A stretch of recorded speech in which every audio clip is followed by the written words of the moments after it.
На данный момент мы с коллегами занимаемся разработкой нашего коробочного решения для предприятий. Эти казанские программисты разработали проект по хранению данных в облаке, упрощают этот процесс для крупных предприятий страны. Мечтают закрепиться на международном рынке. Новое пространство в IT-парке «Точка кипения» должно этому способствовать, считают они. Как бы то ни было, есть же дефицит общения, коммуникации, а вся наша история, она может происходить только благодаря этому. И благодаря новой информации, которую нам обещают дать в «Точке кипения».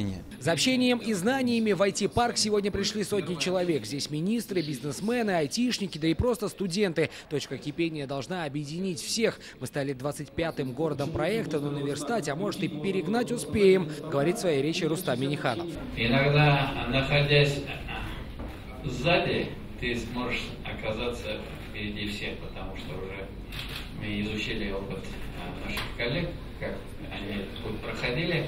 Как стало известно, закипят и Челны. Здесь тоже откроют проект «Близнец Казанского». Эта схема станет новой, ее нужно изучать, говорит представитель Владимира Путина по вопросам цифрового и технологического развития.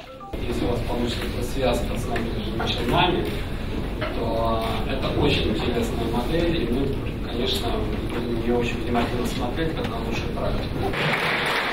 Программа «Точки кипения» рассчитана на 2 дня. Она продлится еще и завтра, и за это время пройдет большое количество мастер-классов, встреч и презентаций. И на этом история «Точки кипения» в Казани точно не закончится, потому что двери IT-парка теперь будут открыты для всех представителей бизнеса и цифровых технологий Республики Татарстан. Ну а этот проект поможет им в самом главном – в реализации их идеи. Сергей Хайдаров, Ильшат Мухаметов, ТНВ, Казань.